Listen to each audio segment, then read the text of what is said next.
Let's speak to Sami Al-Arian about all this. He's the director of the Center for Islam and Global Affairs at Istanbul Zaim University. Thank you for being with us on Al Jazeera.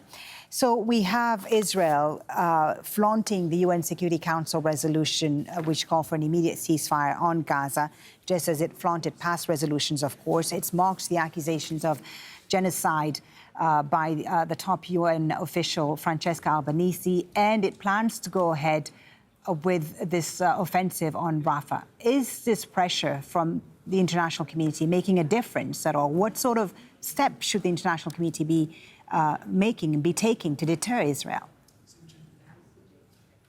Well, the problem, of course, is that much of that does not have any teeth. There's a lot of bark and bite.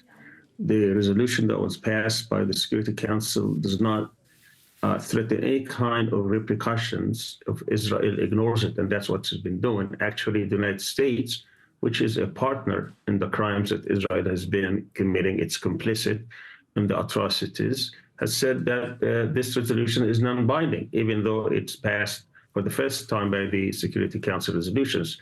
There are plenty that the international community could do, even if not by the Security Council, certainly by the General Assembly.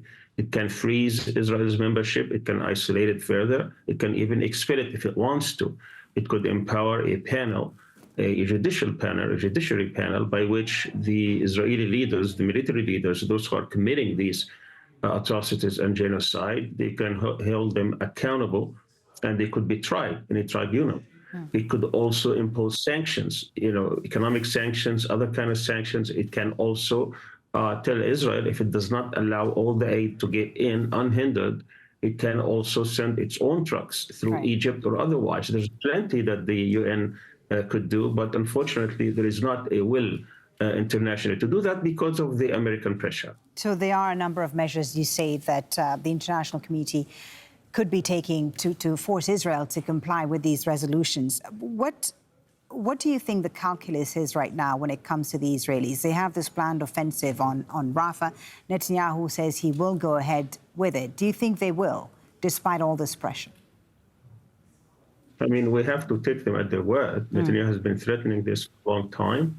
The U.S. does not like the invasion of Rafah to take place because it knows that with very small area, there will be plenty of casualties, and domestically, that's not going to play well. The U.S. shares Israel's goals in trying to eliminate the resistance and trying to take out all the Hamas leaders and so on and so forth, but it does not want this image because of political calculations, domestic calculations, particularly the elections. Biden right now is losing all the swinging states because of Palestine, because of Gaza, and he is very concerned that he's going to lose these elections because of this Israeli conduct in which it does not really care about domestic politics. Also, Netanyahu, in his own calculations, he wants to go ahead because he wants to please his right wing, and he knows that also if this war stops, he could be going to prison because of the trial that is pending against him. So it's in his interest not to go ahead and stop the war. These political calculations that you talk about, what impact do you see them having on the U.S.-Israeli relationship going forward? We, of course, saw Israel angered by the U.S. abstention on that UN Security Council resolution. Do you think the relationship is being tested? I mean, there's a lot of tension between the Democratic Party because it's split. I mean, there is a very vocal minority, but it's pretty vocal, and it's increasing by the day, who are not happy with Israeli policy and wants to shut down this war. The Republicans are taking advantage and putting a lot of pressure on the Democrats and also across the United States because of not only ideological reasons, but also, of course, political and elections.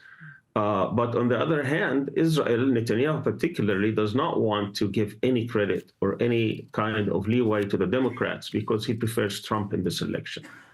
Sami Al-Arian, very good to hear your thoughts about this. Thank you for joining us. Sami Al-Arian is from Istanbul Zaim University, joining us there from Istanbul. Thank you.